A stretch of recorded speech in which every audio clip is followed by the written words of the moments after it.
अगर मुझे अनुमति दे तो मैं बोलना शुरू करूं।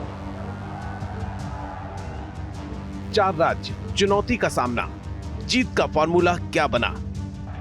बीजेपी ने 2024 के आम चुनाव में जीत दर्ज करने के लिए हर कोशिश शुरू कर दी है।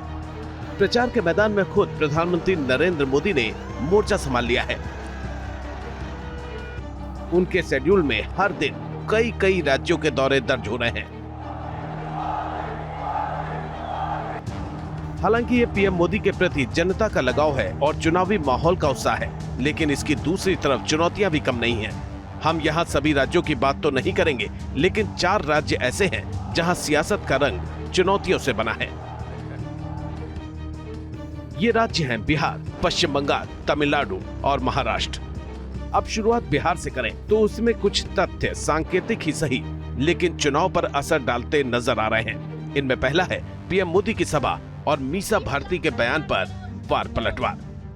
लालू यादव की बेटी मीसा भारती पीएम मोदी पर आक्रामक है। परिवारवाद वाले पीएम के राजनीतिक तंज पर मीसा ने बीजेपी को घेरा। साथ में ये भी कहा कि अगर इंडी गठबंधन की सरकार बनी तो बीजेपी के सभी नेता जेल में होंगे। इसके बाद माहौल ऐसा बना कि पाटलिपुत्र क्षेत्र की आवाज पूरे बिहार में गूंजने लगी और फिर इस मुद्दे को मीसा भारती ने मुद्दों की तरफ घुमा दिया। इनके पास कोई मुद्दे नहीं, मुद्दा विहीन ये लोग चुनाव लड़ रहे हैं। वहीं आप देखिए कि इंडिया गठबंधन के पास बहुत सारे मुद्दे, हम मुद्दों पे चुनाव लड़ रहे हैं। अब ये देश बहुत अच्छे तरीके से देख रही है, देश की जनता, और मुझे लगता है कि इस बार मोदी जी की विदाई है। लेकिन चुनावी माहौल है तो बीजेपी भी कहां चुप रहने वाली थी। मीसा भारती के बयान पर पलटवार हुआ और प्रचार का स्तर गिराने का मुद्दा बीजेपी ने उठा लिया। आप परिवारवाद करेंगी, पूरा परिवार भ्रष्टाचार में आकंठ डूबा रहेगा और प्रधानमंत्री को धमकी देंगी तो कार्रवाई चलेगी और खूब चलेगी।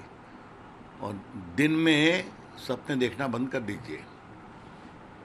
4 तारीख को रिजल्ट आएगा ना, 400 के पार होगा और कहाँ रहेगा आपका गठबंधन और कहाँ रहेगी आपकी पार्टी, ये जनता जवाब देगी। ये तो रही विशुद्ध राजनीति की बात, जिससे एक संकेत मिल गया कि बिहार में आरजेडी टक्कर दे सकती है।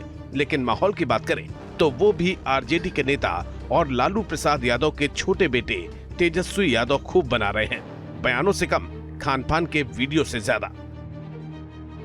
चैत्र नवरात्रि के बीच सबसे पहले तेजस्वी यादव ने चुनाव प्रचार के दौरान हेलीकॉप्टर के अंदर फिश खाते हुए एक वीडियो अपने सोशल मीडिया प्लेटफॉर्म पर डाला और जब इस पर हंगामा हुआ तो इसे नवरात्रि के पहले का बताते हुए पल्ला झाड़ दिया और मुद्दों पर आ गए। ट्वीट में जो वीडियो के साथ जो हमने ट्वीट डाला है उसमें साफ तौर पे डेट का जिक्र है, 8 तारीख का तारीख उसमें मेंशन है। और हमने जो आईक्यू टेस्ट जो लिया इन भाजपाइयों का, हम साबित हुए सही है ना। तो ये लोग पढ़ते लिखते तो है नहीं, जानकारी तो है नहीं, मुद्दे की बात जो है वो करते नहीं है। हम आईक्यू टेस्ट ले रहे थे इसलिए पोस्ट किया। लेकिन तेजस्वी घिर गए तो उन्होंने असल मुद्दों की तरफ ध्यान खींचा और फिर एक नया वीडियो अपलोड कर दिया।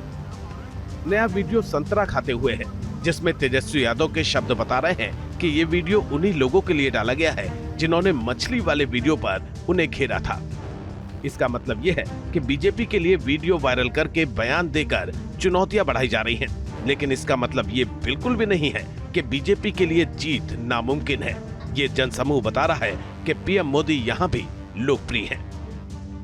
बिहार में एक वो भी समय था जब हमारी बहन बेटियों को सड़क पर निकलने से डर लगता था। नीतीश बाबू के प्रयासों से, हमारे सुशील मोदी जी के अथक प्रयासों से बिहार इस जंगल राज से बाहर निकला। अभी नीतीश जी विस्तार से बता रहे थे कि जंगल राज के समय शिक्षा की, स्वास्थ्य की, अन्य सुविधाओं की कैसी हालत थी। अब वार पलटवार चलते रहेंगे, लेकिन ये भी सच है कि चुनावी पॉलिटिक्स में मछली और संतरे के आने के बावजूद आरजेडी ने भी बीजेपी जैसा माहौल तैयार कर लिया है। जबकि बीजेपी की दूसरी तरफ मुश्किल बढ़ाने के लिए खड़े हैं पार्टी के ही वो नेता जिन्होंने बगावती तेवर अपना लिए हैं, जैसे केंद्रीय मंत्री अश्विनी चौबे। संघर्ष और सत्य बोलना ये हमारी पूंजी है। अगर उसके लिए हमें हमारी टिकट कट गई हो, लोगों ने कहा कि सबको मिल गया, समाचार पत्रों में शायद आप ब्राह्मण थे इसलिए आपको नहीं मिला। देखो, ब्राह्मण जाति नहीं होता, ब्राह्मण संस्कार होता है। यानी बिहार में पीएम मोदी और एनडीए के आनुषंगिक दलों को अच्छा प्रतिसाद मिलने के बावजूद बीजेपी की मुश्किलें कम नहीं है। ठीक ऐसा ही हाल है बिहार के पड़ोसी राज्य पश्चिम बंगाल का, क्योंकि पश्चिम बंगाल का समीकरण बहुत अलग है, जिसमें दो कारण महत्वपूर्ण हैं। पहला है सामाजिक राजनीतिक समीकरण और दूसरा है केंद्र सरकार का CAA लागू करना। इनमें सबसे पहले सामाजिक राजनीतिक समीकरण को समझ लीजिए, जो बीजेपी के लिए पहली चुनौती है। दरअसल पश्चिम बंगाल में कुल आबादी की 28% से ज्यादा जनसंख्या मुस्लिमों की है और यही मुस्लिम वोटर्स पश्चिम बंगाल की करीब 13 सीट्स पर निर्णायक भूमिका निभाते हैं। इनमें भी 7 लोकसभा सीट्स ऐसी हैं जहां मुस्लिम आबादी दूसरी आबादी से ज्यादा है। वहीं सामाजिक ढांचे में पश्चिम बंगाल वामपंथी विचारधारा का भी गढ़ रह चुका है। हालांकि वहां वामपंथी दलों की भूमिका अब उतनी नहीं रही, इसलिए वैचारिक स्तर पर जनता का आकर्षण टीएमसी की तरफ बढ़ गया, जिससे हर चुनाव में टीएमसी को फायदा हुआ। पहले कहा था आपकी बार 200 पार हो गया, 70 में खत्म। और अभी कहता है आपका बार 400 पार। मैंने बोला पहले 200 तो करो, उसका बाद 70 कटो। टीएमसी सुप्रीमो और पश्चिम बंगाल के मुख्यमंत्री ममता बनर्जी की अल्पसंख्यकों के प्रति सहानुभूति दरअसल उनकी राजनीति का हिस्सा है और यही राजनीति बीजेपी के लिए चुनौती बनी हुई है। जैसे CAA लागू होने पर पश्चिम बंगाल में अजीब माहौल बन गया। CAA को एक तरह से यूसीसी का पहला कदम माना जा रहा है। इससे मुस्लिम वर्ग के लोगों को भविष्य की चिंता सताने लगी है और ये मुस्लिमों के मन में बैठा डर बीजेपी की मुश्किल बढ़ा सकता है।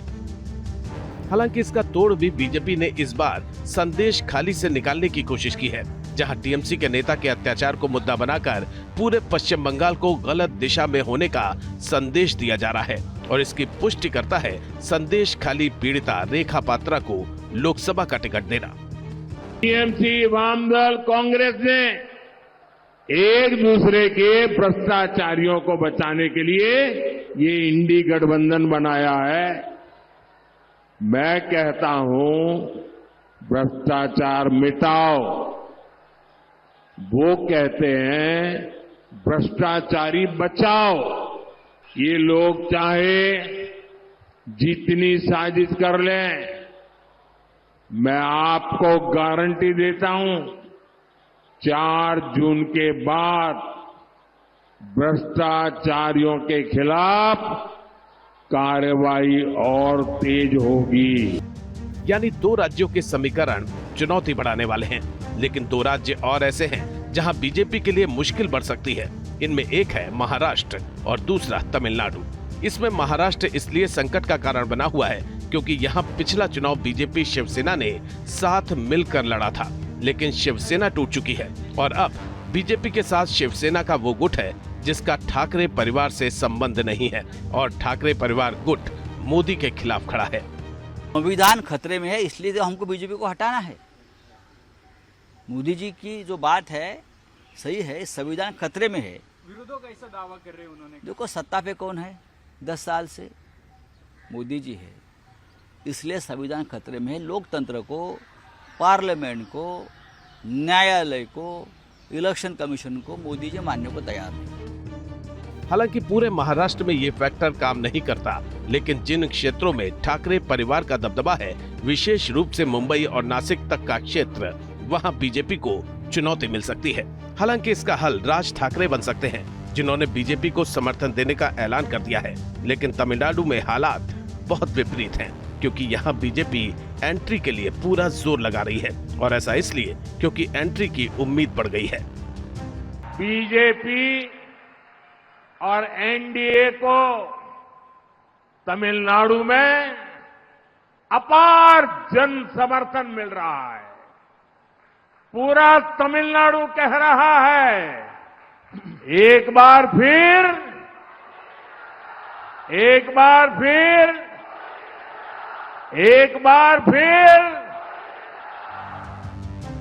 हालांकि यहाँ बीजेपी और एनडीए के लिए अहम भूमिका निभा रहे हैं अन्नामलाई, और अन्नामलाई ने मोर्चा संभालते ही यहाँ त्रिकोणीय मुकाबला बना दिया है। एक तरफ एनडीए अपने घटक दलों के साथ एकजुट है, तो वहीं डीएमके भी इंडी गठबंधन के साथ चुनाव मैदान में है। लेकिन एआईएडीएमके ने अपना अलग ही कुनबा तैयार कर लिया है, यानी एआईएडीएमके की कमजोरी का बीजेपी को फायदा मिल सकता है। फिर भी एनडीए के लिए इन 4 राज्यों में स्थिति उतनी सामान्य नहीं है जितनी समझी जा रही है। संघर्ष बहुत ज्यादा करना पड़ेगा, क्योंकि इन 4 राज्यों में स्थानीय दलों ने अपनी राजनीतिक पकड़ को ढीली नहीं पड़ने दिया है।